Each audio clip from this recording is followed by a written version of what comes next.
ಶಿರವಾಳ ಗ್ರಾಮಸ್ಥರಿಂದ ಹೊಲಕ್ಕೆ ಹೋಗಲು ರಸ್ತೆ ಮಾಡಿಕೊಡಿ ಎಂದು ಜಿಲ್ಲಾಧಿಕಾರಿಗಳಿಗೆ ಮನವಿ ಸಲ್ಲಿಸಿದರು.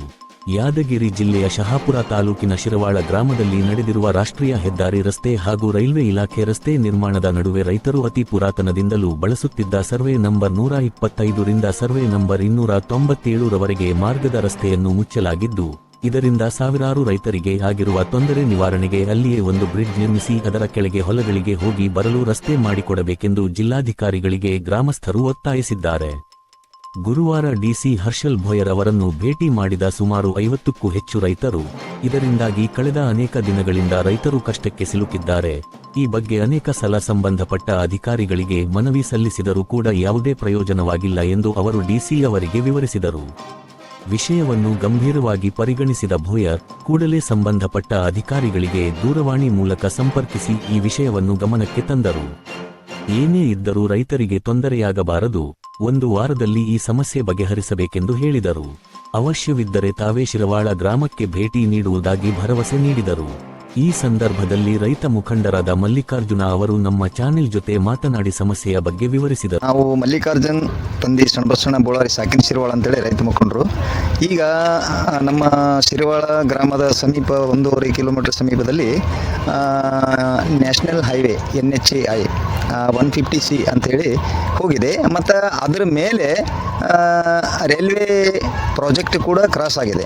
ಅಲ್ಲಿ ಸುಮಾರು ಅನಾದಿ ಕಾಲದಿಂದಲೂ ನಮ್ಮ ಸುಮಾರು ಜನ ಒಂದು 1500 ರಿಂದ 2000 ಎಕರೆ ಜಮೀನಿದೆ. ಆ ರೋಡ್ NHAI ರೋಡ್ ಕ್ರಾಸ್ ಆದಲ್ಲಿ ಅವರು ಈಗ NHAI ರೋಡ್ನವರು ಏನಪ್ಪ ಅಂತಂದ್ರೆ ನಮಗೆ ಭರವಸೆ ಕೊಟ್ಟಿದ್ರು, ನಾವು ಮಾಡಿಕೊಡ್ತೀವಿ, ನಿಮ್ಗೆ ಮೊದಲಿನಿಂದ ಇದ್ದಂಥ ದಾರಿಯನ್ನು ನಿಮ್ಗೆ ಮಾಡಿಕೊಡ್ತೀವಿ, ನೀವೇನು ವಿಚಾರ ಮಾಡ್ಲಿಕ್ಕೆ ಹೋಗ್ಬಾರ್ದು ಅಂತ ಹೇಳಿದ್ರು. ಆ ಭರವಸೆ ಮೇಲೆ ನಾವೆಲ್ಲ ರೈತ ಮುಖಂಡರು ಸುಮ್ಮನೆ ಕೂಳ್ತಿದ್ವಿ. ಈಗ ಅವರು ಏನು ಮಾಡಿದ್ದಾರೆ ಅಂತಂದರೆ ನಮಗೆ ಆ NHAI ರೋಡನ್ನು ಹೈಟ್ ಮಾಡಿಕೊಂಡು ಹೋಗ್ತಕ್ಕಂಥ ದಾರಿಯನ್ನು ಬಂದ್ ಮಾಡಿಬಿಟ್ಟಿದ್ದಾರೆ. ಈಗ ನಮ್ಮ ರೈತರಿಗೆ ಪ್ರತಿಯೊಂದು ಹೊಲಕ್ಕೆ ಹೋಗ್ತಕ್ಕಂಥ ಎಲ್ಲ ರೈತ ಬಂದವರಿಗೆ ಇಷ್ಟು ಕೊರತೆ ಆಗಿದೆ ಅಂತಂದರೆ ಉಳಿದಂಥ ಜಮೀನನ್ನು ಮಾರ್ಕೊಂಡು ಹೋಗೋಂಥ ಪರಿಸ್ಥಿತಿ ಬಂದೊದಗಿದೆ.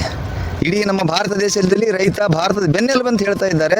ಅಂದರೆ ನಮಗೆ ಈ ಒಂದು ಪರಿಸ್ಥಿತಿ ತಂದಿಟ್ಟಿದ್ದಾರೆ. ದಯವಿಟ್ಟು ನಾವು ಏನಪ್ಪ ಅಂತಂದ್ರೆ ವಿನಂತಿ ಮಾಡಿಕೊಳ್ಳೋದಿಷ್ಟೇ, ನಮ್ಮ ರೈತ ಬಾಂಧವರಿಗೆ ದಾರಿ ನಾವೇನು ರೊಕ್ಕ ಕೇಳೋದಿಲ್ಲ, ರುಚಿ ಕೇಳೋದಿಲ್ಲ, ನಮಗೆ ಅನುಕೂಲ ಮಾಡಿಕೊಡ್ಬೇಕು. ಅನುಕೂಲ ಮಾಡಿಕೊಟ್ರೆ ನಮಗೆ ರೈತರಿಗೆ ಹೋಗ್ಲಿಕ್ಕೆ ಇವತ್ತು ಏನಾಗಿದೆ ಪರಿಸ್ಥಿತಿ ಅಂದರೆ ಇವತ್ತಿನ ಕಾಲದೊಳಗೆ ಇವತ್ತು ಮಳೆ ಬಂದು ಬೆಳೆ ನುಕ್ಸಾನ ಆಗ್ಯದ. ಬೆಳೆದಂಥ ಉತ್ಪನ್ನಗಳಿಗೆ ಸರಿಯಾದ ಬೆಲೆ ಇಲ್ಲ. ಇಂಥ ಪರಿಸ್ಥಿತಿ ಒಳಗೆ ಈಗ ರೈತರ ಹೊಲಗಳಿಗೆ ಸುಮಾರು ಈಗ ಏನಪ್ಪ ಅಂದ್ರೆ ರೈತರಿಗೆ ಜಮೀನಿಗೆ ಈಗ ಹೊಲಗಳಿಗೆ ಗೊಬ್ಬರ ಹಾಕ್ಬೇಕಂದ್ರೆ ಸುಮಾರು ರೇಟ್ ಹೆಚ್ಚಿಗೆ ಆಗ್ಯದ. ಸುಮಾರು ಒಂದು 200 ಸಮೀಪ 150 ರಿಂದ 150 ಜನರ ಜಮೀನುಗಳಿದೆ ಇಲ್ಲಿ. ಆ ಜಮೀನುಗಳಿಗೆ ಹೋಗ್ಲಿಕ್ಕೆ ತೊಂದರೆನೇ ಆಗಿಬಿಟ್ಟದೆ. ಈಗ ಏನು ಹೋಗ್ಲಿಕ್ಕೆ ತೊಂದರೆನೇ ಇಲ್ಲ. ಈಗ ತೊಂದರೆ ಇದೆ. ಈಗ NHAI ಏನಂತಾರ ಇಲ್ಲಿ ತನಕ ನಾವು ಏನು ಕೇಳಿದಂಥ ಪ್ರಶ್ನೆಗಳಿಗೆ ಮತ್ತು ದಾರಿ ಹೆಂಗ್ರಿ ಸರ್ ಅಂತ ನಾವು ವಿಚಾರ ಮಾಡ್ಕೊಂತ ಹೋದಾಗ ಅವ್ರು ಏನು ಹೇಳಿದ್ರೆ ಇಲ್ಲ ನಾವು ಮಾಡಿಕೊಡ್ತೀವಿ, ನೀವು ವಿಚಾರ ಮಾಡಬೇಡ್ರಿ, ಹಮ್ ಬನಾಕೆ ದೇತೆ ತುಂಬ ಬೇಫಿಕರ್ ಅಂತ ಕೇಸಿ ಎಲ್ಲ ರೈತರಿಗೆ ಹೇಳಿದ್ರು. ಈಗ ಏನಪ್ಪ ಅಂತಂದ್ರೆ ಇಲ್ಲ, ಅದು ಎಸ್ಟಿಮೇಟ್ ಇದೆ ಇಲ್ಲ. ನಿಮ್ಮ ಮಂತ್ರಿಗಳು ಕೇಳಿದ್ರೆ ಈ ಬಗ್ಗೆ ಈ ಬಗ್ಗೆ ನಾವು ಕೇಳಿಲ್ಲ ಸರ್. ನಾವು ಏನು ಭರವಸೆ ಮಾಡಿದ್ದೀವಿ, ಮಾಡಿಕೊಡ್ತಾರೆ ಅಂತ ಭರವಸೆ ಮಾಡಿದ್ವಿ. ನಾವು ಏನಪ್ಪ ಅಂದ್ರೆ ಮಾಜಿ ಶಾಸಕರಿಗೆ ಹೋಗಿ ಭೇಟಿ ಆದ್ವಿ. ನೀವೊಂದು ಜಿಲ್ಲಾಧಿಕಾರಿಗಳಿಗೆ ಒಂದು ಮನವಿ ಪತ್ರ ಕೊಡ್ರಿ, ಮತ್ತು ಸಂಬಂಧಪಟ್ಟಂಥ SLO ಒಂದು ಮನವಿ ಪತ್ರ ಕೊಡ್ರಿ, ಮತ್ತು ರಾಯಚೂರು PD ಒಂದು ಲೆಟರ್ ಕೊಡ್ರಿ ಅಂತ ಹೇಳ್ಯಾರ ಸರ್. ಈಗ ನಾವು ಜಿಲ್ಲಾಧಿಕಾರಿಗಳಿಗೆ ಮನವಿ ಕೊಟ್ಟಿದ್ದೀವಿ ಇವತ್ತಿನ ದಿವಸ. ಇವತ್ತು ಮತ್ತು SLO ಕೂಡ ಒಂದು ಮನವಿ ಪತ್ರ ಕೊಡ್ತೀವಿ, ಎಲ್ಲ ರೈತರು ಸೇರಿ.